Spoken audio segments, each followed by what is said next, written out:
우리가 하나님의 자녀가 된 것은 우리 자신의 결정이나 선택이나 의지의 결과물이 아니듯이 이 땅에 교회가 존립하게 된 것도 마찬가지입니다. 그리스도의 보혈 위에 교회가 세워지는 일은 결코 우연의 산물이나 인위적인 노력의 결과물이 아닙니다. 성도와 교회의 존재는 모두 하나님의 거룩하신 부르심에 근거합니다. 우리는 그것을 소명이라고 부르죠. 교회를 의미하는 헬라어 에클레이시아는 부르심을 받은 자들의 모임이라는 뜻입니다. 즉 그리스도께로부터 부르심을 받지 않고는 결코 모일 수 없는 자들, 모여질 수 없는 곳이 바로 교회라는 의미가 되는 것입니다. 이러한 그리스도께로부터의 부르심의 의미를 더 심화하여서 주님께서는 마태복음 22장 14절에서 칭함을 받은 자는 많되 택함을 입은 자는 적으니라, 이런 말씀으로 보편적인 외적인 부르심을 받았을 뿐인 자들과 유효적인 내적인 부르심을 받은 자들이 교회 안에도 더욱 세분화되어 존재한다는 사실을 분명히 말씀해 주셨습니다. 중요한 것은 이 하나님의 부르심은 신적인 것이고 하나님의 주권과 섭리의 결과물로 결코 인간이 간섭하거나 개입할 수 없는 성질의 것이라는 점입니다. 하나님께서는 크고 놀라운 경륜과 계획 속에서 모든 시대마다 하나님의 택하신 자녀들을 교회로 부르셨고 그들을 통해서 교회를 세우시고 그리스도의 몸을 이루게 하셨습니다. 교회는 우리의 생각과 디자인의 결과물이 아니요 하나님께서 그의 아들을 통해서 이 땅에 세우신 하나님의 창조물이다 라는 것을 우리는 올바로 이해할 필요가 있습니다. 그러므로 교회는 시대에 따라서 사람들의 요구에 부응하고 어떤 상황이나 형편에 따라서 임의대로 무엇인가를 고치고 변화하는 것을 시도해서는 안 되고, 우리를 불러 모아 하나님을 예배하게 하시고 성도로 진리를 배우고 깨닫게 하시고 성도가 함께 교제하게 하시고 온전히 진리 안에서 하나가 되어 하나님을 신앙하게 하신 그 방식을 따라서 성도와 교회는 천년이든 만년이든 그렇게 존재해야 될 책임과 의무가 있다는 것을 우리는 분명히 기억해야 되는 것이죠. 결코 우리의 생각과 뜻대로 우리들의 필요나 시대의 상황에 의해서 교회가 하나님을 신앙하는 방법을 변개하거나 변형을 초래하는 일은 반드시 신앙의 심각한 변질과 위험을 초래할 수 있는 매우 엄중한 일이라는 것을 우리는 잊지 말아야 합니다. 성경은 단호하게 말씀하고 있습니다. 부르심을 입은 부름에 합당하게 행하여, 이렇게 기록이 되어 있습니다. 원어적인 의미는 같은 무게로 다른 들보를 하나 더 세워서 또는 당연히 보답해야 하는 또는 어울리게, 가치 있게 등의 의미들을 담고 있습니다. 그러니까 우리를 택하여 불러주신 뜻에 보답하는 가치 있는 삶을 하나님의 자녀들이 살아가야 함을 성경이 구원으로 부르신 하나님의 백성들에게 분명하게 말씀하고 있다는 것을 우리는 유념해야 된다는 것이죠. 그냥 살아가는 삶이 아닙니다. 이 땅에서 형통과 행복만을 추구하면서 혹은 나의 이익만을 생각하면서 살아가는 그런 저급한 삶이 절대로 아니라는 것입니다. 같은 무게로 다시 무엇인가 의미 있는 하나를 더 세워가고 그 가치를 추구하는 것이 성도의 삶이다. 성경은 이렇게 말씀합니다. 그럼 무엇과 같은 무게일까요? 무엇과 같은 무게를 하나 더 세우는 것이 부르심에 합당하게 행하는 것이냐? 바로 그리스도께서 보여주신 삶이죠. 그분이 추구하신 가치입니다.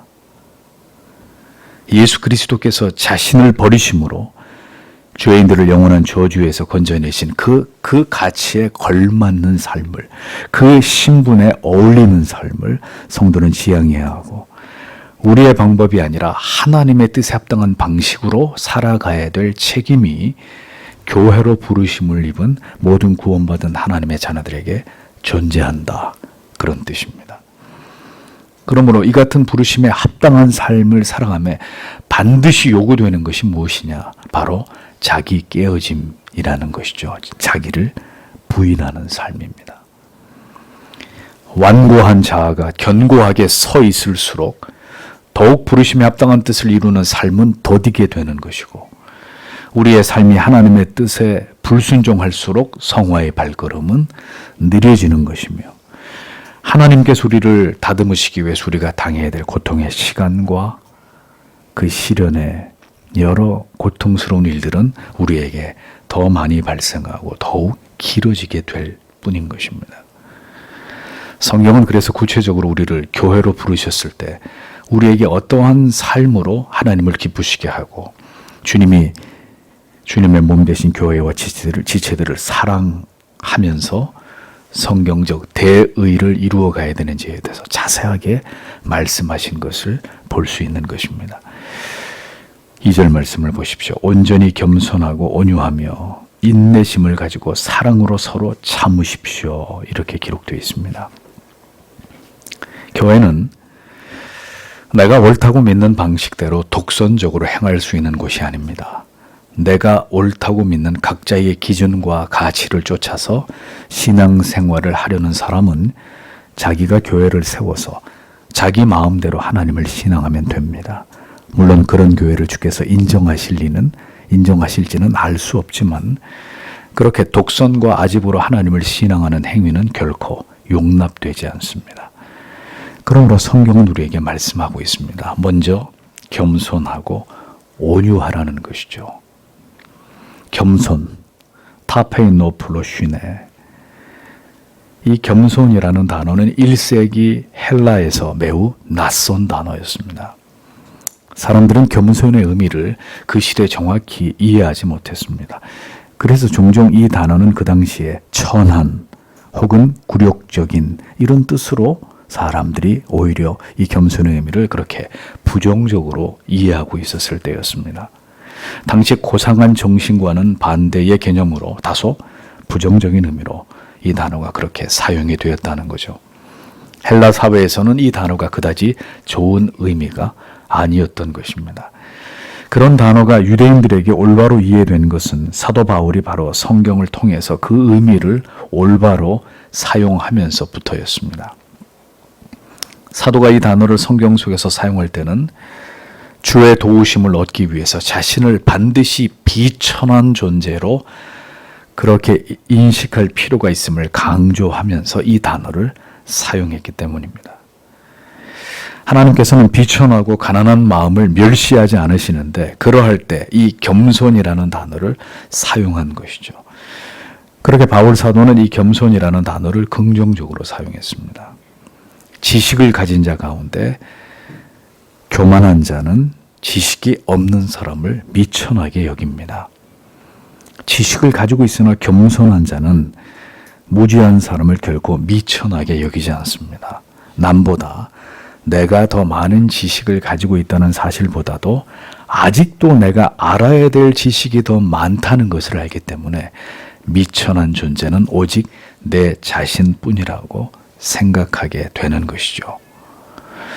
바울 사도는 에베소서 3장 8절에서 모든 성도 중에 지극히 작은 자보다 더 작은 나라고 자기를 표현했습니다. 그것이 진정한 은혜 아래에 있는 자의 자기 증거 아니겠습니까? 복음은 그렇게 언제나 우리를 겸손하게 합니다. 한없이 낮아지게 만듭니다. 그것이 복음의 능력이 깊이 스며든 영혼의 모습이죠.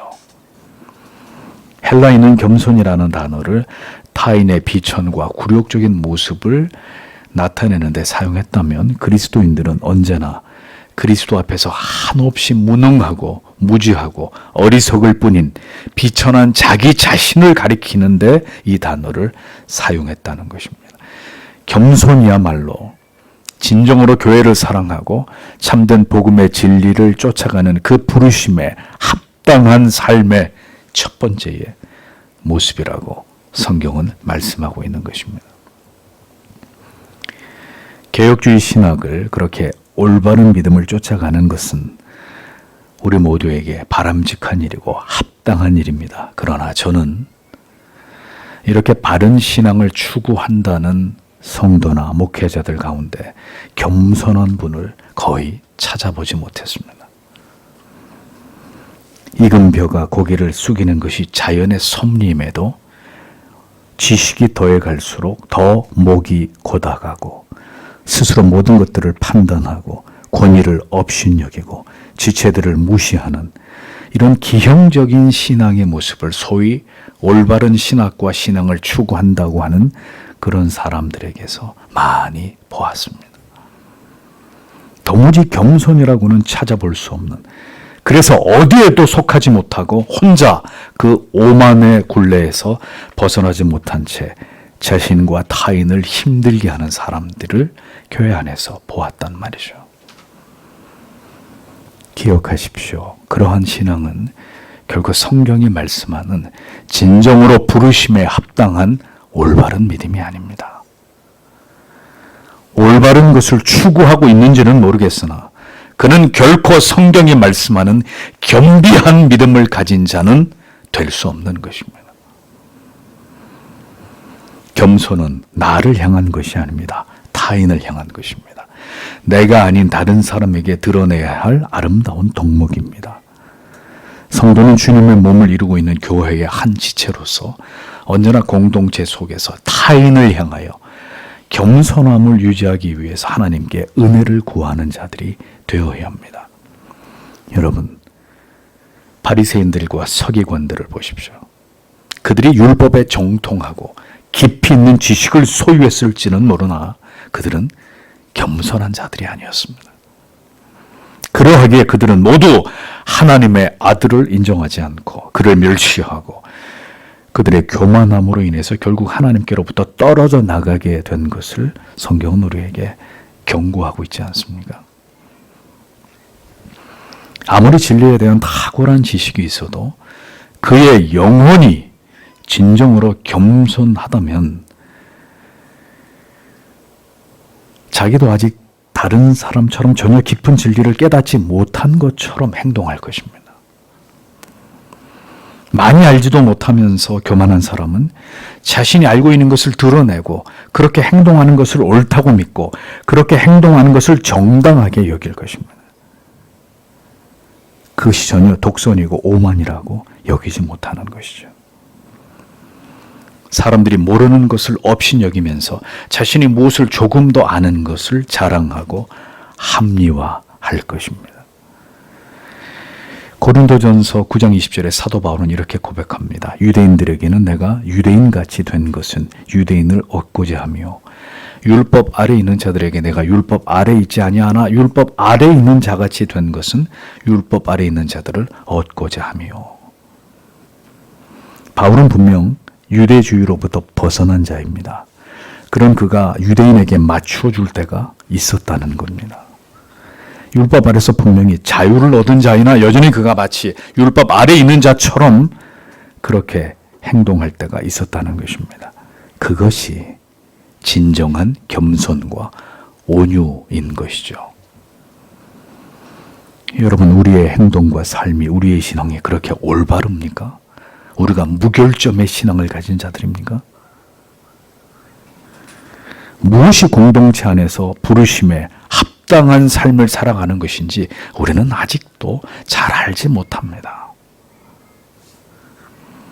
그저 나의 행동만 하나님 보시기에 옳다고 믿고 독선적으로 행동할 줄만 알았지 어떻게 온유와 겸손으로 하나님의 뜻을 공동체 안에서, 교회 안에서 이루어가는 것이 진정으로 아름다운 것인지는 전혀 알지 못하는 것입니다.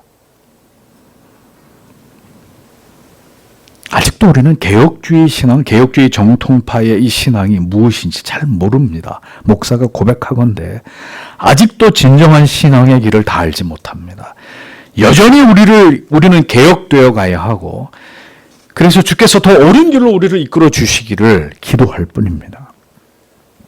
교회는 자신이 알고 있는 것을 주장하고 고집하고 그것을 드러내는 자들의 모임이 아니라 자신이 알고 있어도 공동체가, 다른 지체가 알지 못하는 것을 10분 이해하고 그들과 함께, 그들과 맞추어서 언젠가 하나님께서 깨달음과 은혜를 주실 때 우리 모두가 함께 더 바른 신앙을 이루어 갈 것이라는 것을 소망하면서 지체들과 발걸음을 맞추는 자들, 그들이 필요한 것입니다. 그것이 바로 교회를, 지체를 사랑하는 마음입니다. 안다고 혼자 앞서가지 않는 것입니다. 자신의 알무로 타인의 무지를 수치스럽게 여기도록 만들지 않는 것입니다. 때때로 우리 안에서 드러나는 교만의 모습에 참으로 안타까움을 금할 길이 없습니다. 조금 더 안다는 것 때문에 그렇게 그 알물, 그 지식을 드러내고 그것으로 무지한 자들과 자신이 같지 않다는 것을 은연중에 과시하는 이러한 신앙은 결코 그리스도의 몸 되신 교회로 부르심을 입은 자로서 합당한 믿음의 모습이 아니라는 것입니다.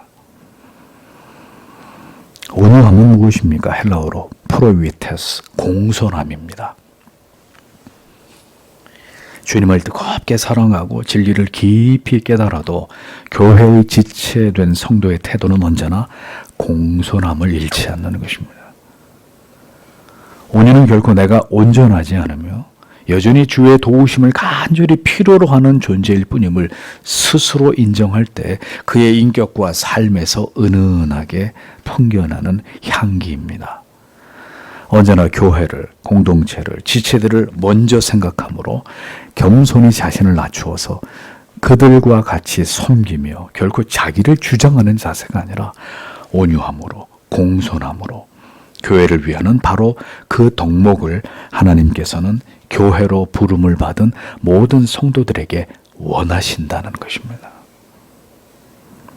그것이 부르심의 은혜를 받은 자의 합당한 삶이라고 말씀하고 계시는 것이죠. 그렇게 자기들을 모두 부인하고 그 교회를 세워가시고 하나님의 뜻대로 이루어 가실 그리스도를, 성령을 믿고 소망하면서 모든 성도는 결코 자기를 고집하거나 드러내지 않고 모두가 하나님의 은혜가 필요한 자들로 그렇게 여겨서 겸손하고 온유한 심령으로 우리를 불러 교회를 이루게 하신 하나님의 뜻을 함께 이루어 가기를 원하는 것입니다. 기꺼이 관대할 수 있는 마음은 그렇게 내가 하는 것이 아니라 그리스도께서 행하심을, 마침내 그것을 이루심을 믿을 때 가능한 삶이에요. 하나님이 하신다라는 것을 믿는 사람은 관대할 수 있어요. 조금 수용하고 용납할 수 있는 그런 마음이 있어요. 겸손함과 온유는 그가 진정으로 그 자신과 공동체를, 교회를 그리스도의 손 위에 올려놓은 자인지의 그 여부를 자기 안에서 점검할 수 있는 중요한 기준입니다. 교회 머리 대신 그리스도의 주권과 섭리를 믿지 않으니까 항상 불평, 불만, 내가 보이는 대로, 내가 원하는 대로 되지 않는다는 것 때문에 늘 그것에 스스로 걸려 넘어지게 되는 그런 믿음에서 벗어나지 못하는 것입니다. 교회를 섬기면서 겸손하지도 결코 온유하지도 않다면 단언하건대 그것은 모두 자기 열심과 자기 의를 드러내기 위한 목적을 그가 그 마음에 품고 있기 때문이라는 것을 기억하십시오. 교회를 사랑하는 것은 언제나 주님께서 가르치신 기도와 사도신경에서 분명히 밝히듯이 나를 버리고 우리를 생각하는 것입니다. 나만의 구원과 성화가 아니라 우리의 구원과 우리의 성화를 항상 먼저 생각하는 것입니다. 그런 자만이 자기를 생각하기 전에 교회를 생각하는 것입니다. 나의 유익만을 생각하기 전에 교회의 유익을 언제나 먼저 생각하게 되는 것입니다. 겸손과 온유 모두 예수 그리스도 안에서 발견되는 아름다우신 성품입니다.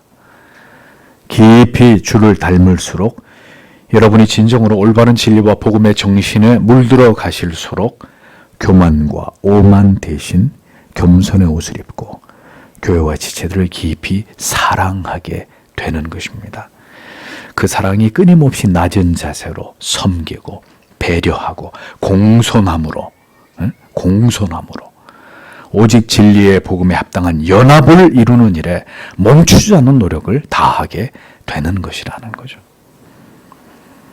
겸손하지도 온유하지도 않은 도도하고 교만한 모습으로 항상 가르치려고 하는 이런 자세와 태도로 교회와 성도를 고통과 아픔에 빠뜨리는 자들은 그리스도를 쫓는 자들도 결코 그리스도를 기쁘시게 하는 자들도 아니란 말입니다. 교회를 사랑하는 것은 분명 이와 다른 모습이라는 것을 우리는 잊지 말아야 합니다. 다음으로 성경은 교회로 부르심을 입은 자들에게 그 부르심에 합당한 삶이 뭐냐? 오래 참음을 말씀하고 있습니다. 겸손과 온유함은 결코 서두르거나 자기의 주장과 고집으로 모든 것을 성급함으로 이끌어가는 것이 절대로 아닙니다. 참음으로라고 번역된 마크로디미아, 이 말은 상황이 어려울 때에도 올바른 확신을 계속해서 인내하면서 견지해가는 것을 의미하는 것입니다. 그러니까 겸손하고 온유함으로 공손함으로 공동체를 섬기되 또 한편으로는 하나님의 뜻하심이 이루어지기까지 나의 속도보다는 하나님의 속도와 그 뜻하신 시간에 하나님의 주권과 섭리에 모든 것을 맡기고 조용히 기다리는 것입니다. 명백하게 내가 옳고 그것을 강력하게 어필할 수 있는 상황에서도 우리는 교회 안에서 믿음의 분량이 각자 다른 지체들 안에서 그것을 충분히 참고 인내할 수 있어요. 우리는 그리스도의 통치를 믿고 따르고 하나님의 세우신 권위와 질서 아래서 모든 것들이 조화롭게 이루어져야 된다는 것을 믿기 때문입니다. 오래 참음이 교회와 지체들 안에서 어떻게 표현되어야 할까요? 성경에 사랑 가운데서 서로 용납하고 라고 말씀하고 있죠. 네. 그것이 부르심에 교회로 성도로 우리를 부르심에 합당한 모습이다 이렇게 말씀합니다. 그것이 그리스도의 몸이신 교회를 진정으로 사랑하는 것이다. 그렇습니다. 그리스도께로 부르심을 입은 자들은 그리스도 안에서 하나님의 뜻을 이루어가는 모습에 있어서도 분명히 거듭나지 않은 자들과 달라야 합니다. 세상 사람들을 보십시오. 권위도 무시하고 질서도 지키지 않습니다. 저들은 아나무인이고 비판과 비난을 좋아하고 그리고 참지 못하고 수단과 방법을 가리지 않고 자기들의 뜻을 관철하려고 듭니다. 편을 가르고 격렬하게 싸우는 것을 마땅하게 여기면서 결코 용납, 관용이라는 거 잘 모릅니다. 아무리 하나님의 바른 뜻을 교회 안에서 펼쳐간다고 해도 여러분의 표정이 일그러져 있고 여러분의 말투에 언제나 냉기가 서려 있고 가시가 돋쳐 있다면 우리는 분명 정의를 가장하여 진리를 핑계 삼아 우리 자신을 드러내고 있고 우리 자신을 높이려는 의도를 품고 있는 것일 뿐임을 깨달아야 합니다. 신앙은 그런 것이 아닙니다. 우리가 주의 부르심을 입은 자라면 같은 마음으로 결코 주의 기쁘시게 할 수 없고 그 같은 마음으로 주를 기쁘시게 하거나 교회에 덕을 세울 수 없다는 것을 우리가 마음으로 깊이 생각하면서 하나님의 뜻을 이루어가야 되는 것이죠. 교회를 통해서 하나님께서 이루어가시는 모든 일들에 대해서 그것이 나에게 내가 생각하는 방식과 다를지라도 때로는 우리들에게 많은 인내와 견딤을 요구하면서 혹은 우리에게 유익됨이 없다 하더라도 그 모든 것들을 용납하고 견뎌내므로 하나님의 뜻을 이루어가는 것, 그것이 부르심에 합당한 태도로 주님의 교회를 섬겨 나아가는 성도의 자세라는 거예요. 여러분, 신앙생활은 우리의 생각처럼 그렇게 합리적이지 않습니다. 항상 올바르고 명쾌하고 순탄하지만 않습니다. 모든 사람들이 우리들이 보기에 올바르거나 동의할 만하거나 항상 지지를 보내는 것도 아닙니다. 반대의 사람들, 역경의 상황도 만나게 되는 것이고 그래서 모두의 뜻이 모아질 때까지 어떻게 해요? 기도하고 인내하고 용납하면서 기다려줄 수도 있어야 되는 것입니다. 그 모든 것이 신앙에 포함되어 있는 거라는 거죠.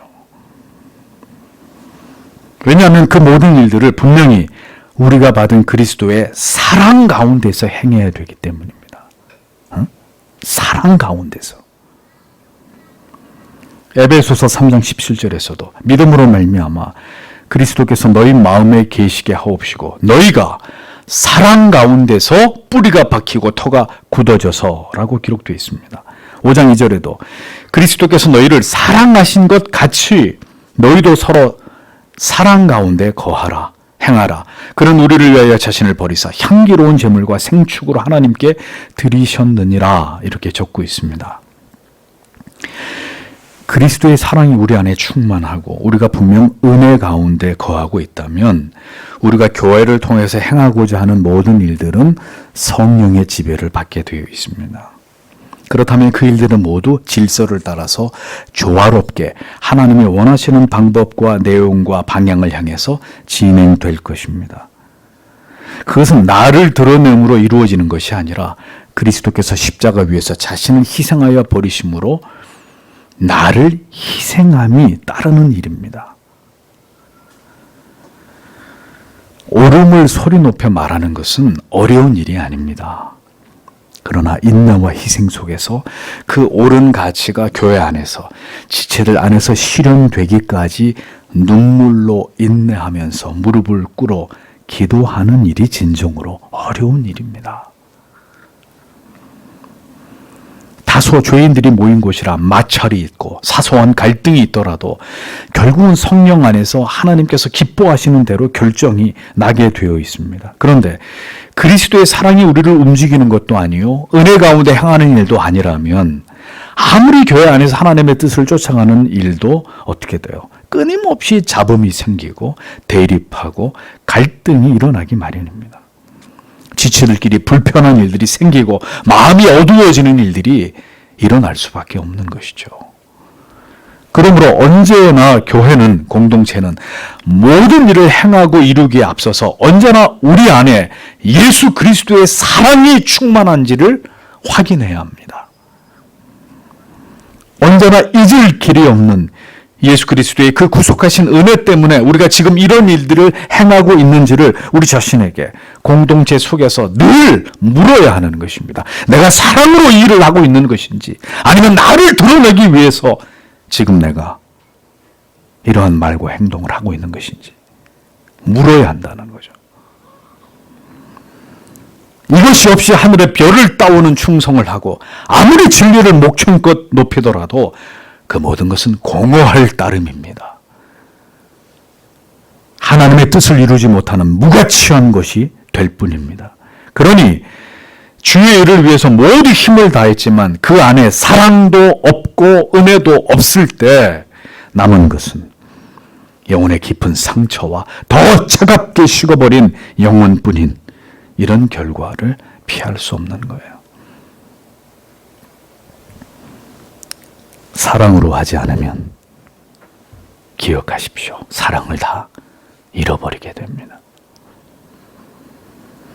다 지난 날이지만 교회를 올바로 세우기 위해서 생사를 걸고 교회를 개혁할 때 물론 대적하고 회방하는 사람들 때문에 극심한 어려움이 있었지만 그보다 더 괴롭고 고통스러웠던 것은 그 치열한 영적 전장의 현장에서 내 영혼이 차갑게 식어지고 분노로 그 일들을 행하지 않기 위해서 배나 더 노력해야 했던 그 일이었습니다.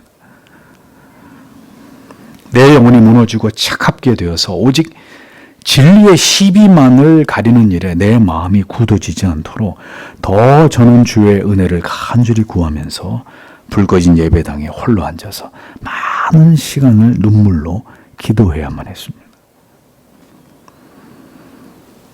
사랑으로 하지 않는 것은 그 모든 것은 하나님 앞에 무의미한 것입니다. 그것은 모두 나를 위한 일일 뿐입니다. 그 증거가 바로 가장 올바른 진리를 외치는데도 내 영혼은 조금도 성장하지 않고 내 영혼은 조금도 뜨거워지지 않는 것입니다. 오히려 더 차갑게 냉각되어 버리는 것이죠. 우리가 교회를 지체를 사랑한다고 하지만 그 재판장의 자리에서 내려와 겸손히 그리스도의 사랑으로 교회와 지체들을 섬기지 않는다면 그것은 모두 바리새적인 믿음이고 율법적인 믿음이 될 뿐인 것입니다. 부르심을 입은 모든 성도들에게 성경은 분명히 사랑 가운데서 서로 용납함으로 부르심에 합당한 삶을 하나님 앞에서 살아가라고 말씀하고 있습니다. 그렇게 그리스도의 몸을 사랑해야 된다고 교훈하고 있습니다. 여러분, 사도 바울도 충분히 성도들을 설득하고 이해시키고 관용을 베풀고 기다려주는 모습을 서신서 속에서 보지 않습니까? 우리가 믿어야 되는 것은 구원받은 성도들을 성령께서 진리의 말씀으로 가르치고 깨닫게 하셔서 계속 성장시켜 나아가시듯이 주님의 몸 되신 교회도 주의 영이 진리를 통해서 반드시 올바른 방향으로 하나님의 교회를 세워 나아가신다는 것을 믿어야 한다는 점이에요. 그게 얼마나 걸리든 시간이 얼마나 걸리든 하나님이 그것을 그 교회 안에서 이루어 가신다는 것입니다. 우리가 그것을 믿는다면 겸손과 사랑과 오래 참음으로 사랑 가운데서 서로 용납하면서 주님의 교회를 사랑할 수 있는 것입니다.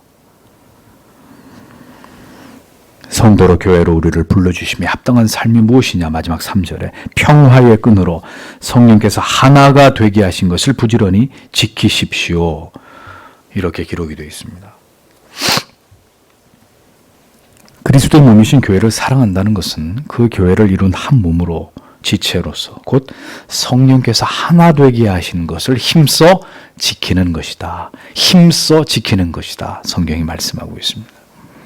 사도는 에베소 교회의 성도들에게 그리스도의 몸 되신 교회를 중심으로 부름에 합당한 삶을 논하면서 온유, 겸손, 오래 참음, 사랑, 용납 이런 등의 단어들을 사용하면서 결국 주님을 섬기는 것은 뭐라는 것을 우리에게 얘기하려고 하는 걸까요?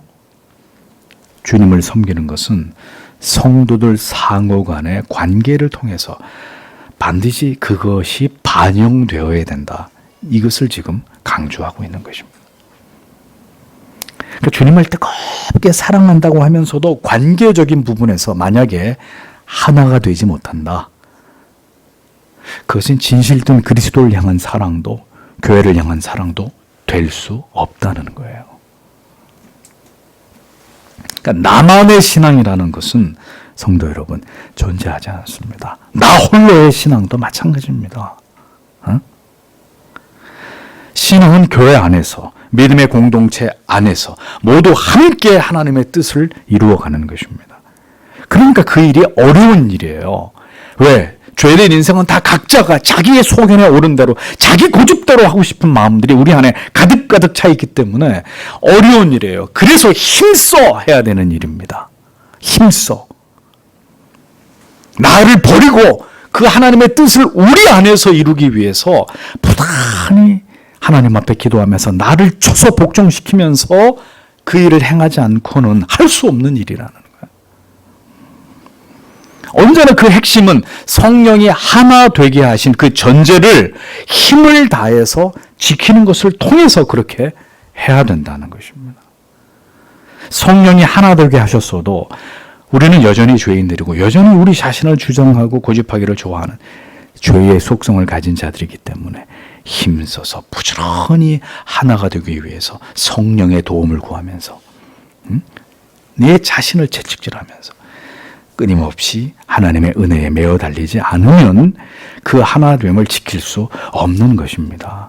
그래서 여러분 교회를 잘 보세요. 큰 교회는 큰 교회대로 작은 교회는 작은 교회대로 온전한 하나됨의 모습을 그리 쉽게 찾기 어려운 이유가 여기에 있는 것입니다. 그럼 하나가 되지 않은 모든 것 다 부질없는 거죠. 하나님 보실 때는요. 기도 없이 개혁할 때, 기도 없이 무엇인가 우리가 알고 있는 지식을 추구하려고 할 때 우리 영혼은 더 굳어버리게 되고 차갑게 식어버릴 수밖에 없다는 것을 생각하셔야 합니다. 제가 경험한 어떤 성도님들은 더 바른 진리, 더 올바른 복음의 가치, 더 성경적인 교회의 운영에 대한 주제를 논하기를 좋아했습니다. 그런데 하나같이 그런 것에 집착하는 성도들일수록에 오래 하나님 앞에 엎드려 기도하면서 자신의 영혼을 은혜의 샘에 깊이 잠기게 하는 그런 모습들은 제가 거의 보지 못했습니다.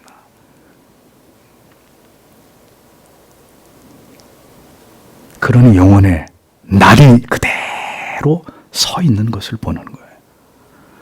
그 날이 다 무뎌지고 갈아져서 없어져야 되는데 새파랗게 육의 날이 서 있어서 그것으로 다른 사람들을 베고 심지어 자기 영혼까지 찔러서 피를 흘리게 되는 이런 경우들을 종종 보았습니다.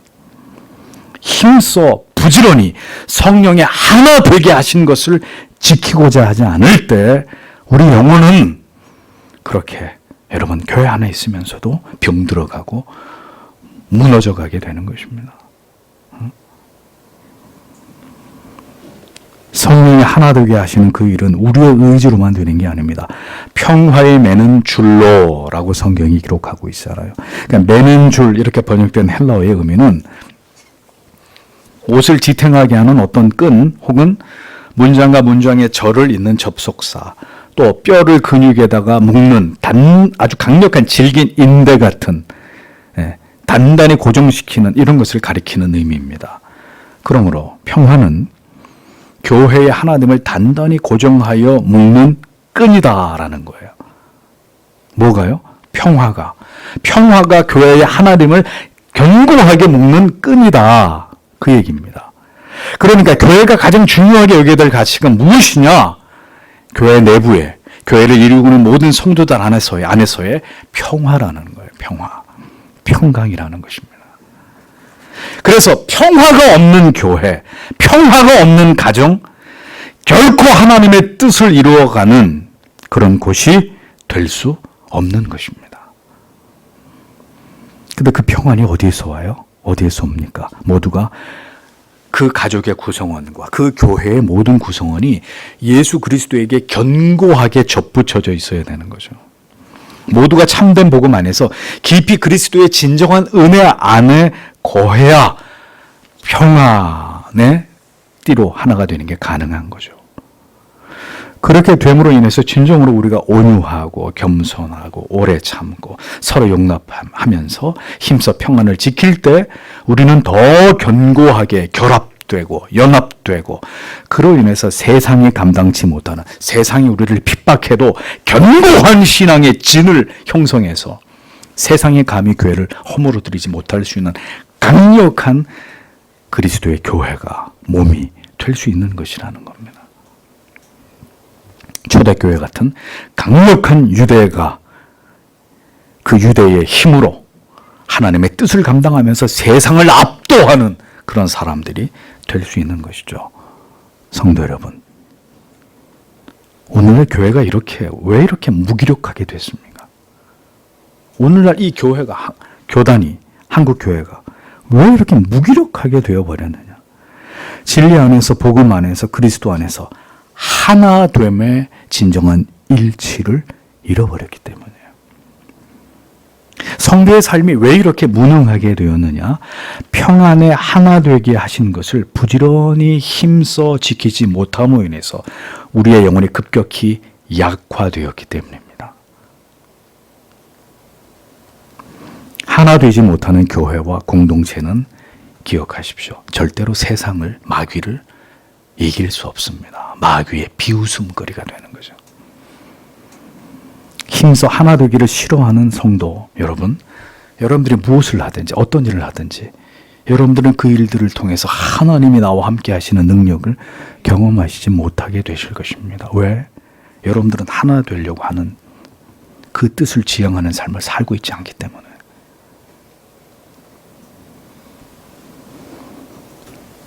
이것은 마귀도 잘 알고 있기 때문에 오늘도 사탄은 교회 안에서 성도들을 통해서, 목회자를 통해서 교회를 쪼개고 해체시키고 나뉘어지게 하는 일들을 계속 행하고 있는 것입니다. 언제나 다른 생각을 하게 만들고 다른 뜻을 품게 하고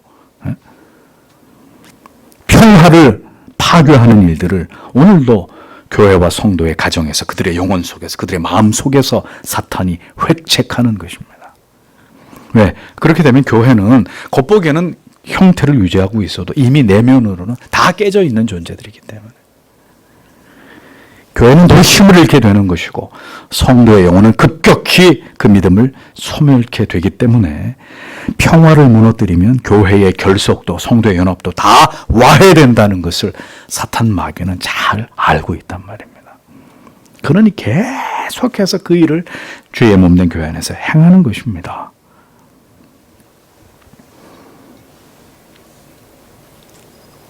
그것이 어떤 문제가 되었든 간에 기어이 우리 안에 있는 평안을 산산조각 내려고 하는 일들을 계속해서 마귀는 꾸미게 되는 것이죠.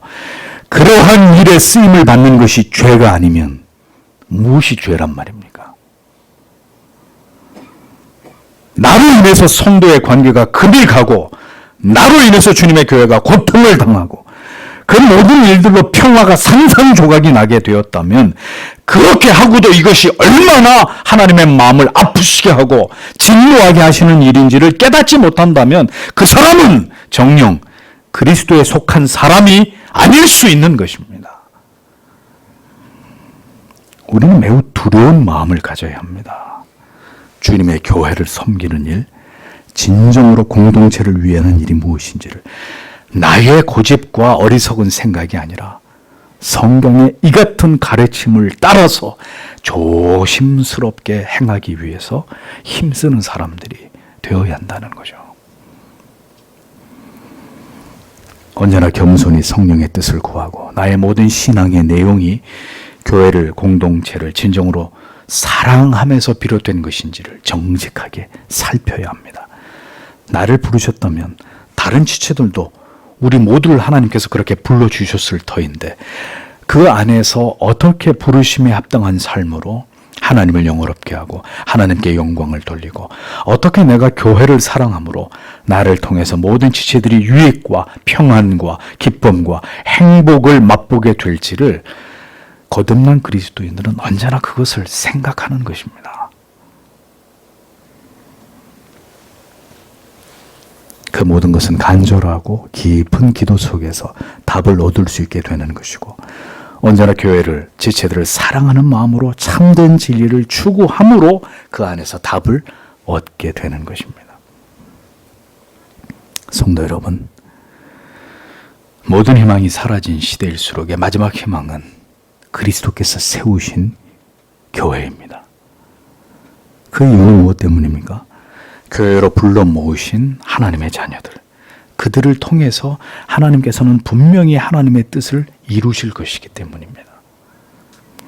교회를 건강하게 세우는 일에 오늘도 여러분은 주를 사랑하는 마음으로 마음과 힘과 뜻을 모으는 자들인가? 아니면 반대로 교회와 공동체와 지체들을 늘 비난하고 정죄하면서 하나 되게 하신 것을 와해시키고 무너뜨리는 사람인가? 우리는 언제나 구원받은 우리를 생각하는 사람들인가? 아니면 언제나 내 자신만을 고집하고 주장함으로 언제나 나만을 생각하는 자들인가? 부르심에 합당하게 행하는 것이 무엇인지를 여러분 분명히 생각해 보셔야 할 것입니다. 우리 모두는 그 가치를 위해서 우리에게 주어진 시간을 달려가고 있는 사람들입니다.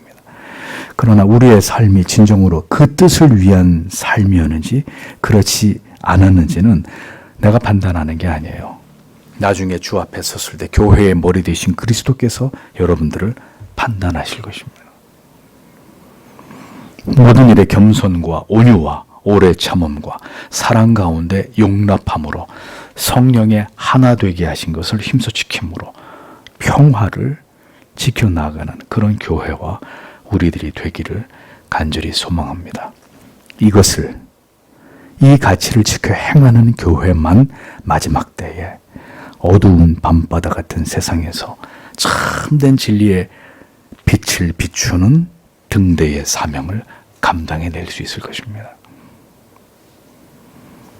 깨어지고 파괴되고 하나가 되지 못해 다 무너진 교회가 어떻게 세상의 희망이 됩니까? 어떻게 세상을 구하는 복음의 방주의 사명을 감당해낼 수 있겠습니까? 불가능한 얘기예요.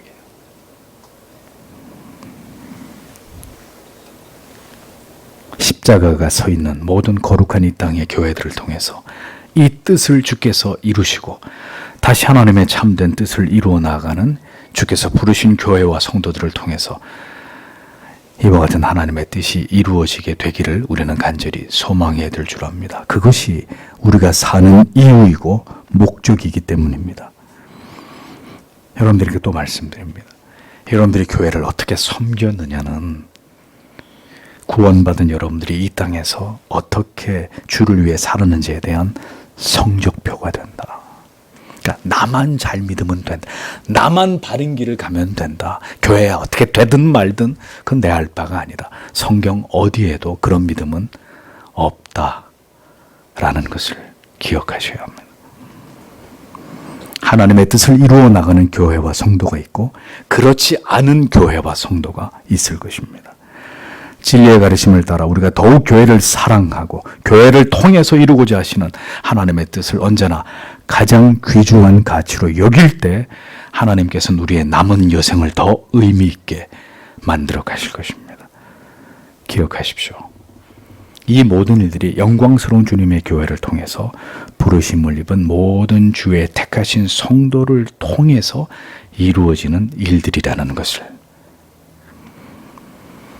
바로 그 일을 위해서 당신이 주의 부르심을 입은 것이라는 사실을 잊지 마십시오. 주께서도 피 뿌려 세우신 교회를 포기하지 않으시는데 어느 누가 감히 그리스도의 교회를 포기한단 말입니까? 판단한다는 말입니까? 그것이 얼마나 무서운 죄인지를 정녕 모르기 때문에 그렇게 살아가는 것입니다. 그리고 그 죄에 대해서는 엄히 하나님이 그에게 그 죄를 물으실 것입니다. 주께서 우리 모두에게 그렇게 부르심에 합당한 삶을 주님의 교회를 통해서 이루어 가도록 우리에게 은혜를 베풀어 주시기를 오늘도 주님 앞에 다 함께 기도하면서 마지막 때를 맞이한 주님의 교회를 충성되이 섬기시는 여러분들이 다 되시기를 축복합니다. 기도하겠습니다.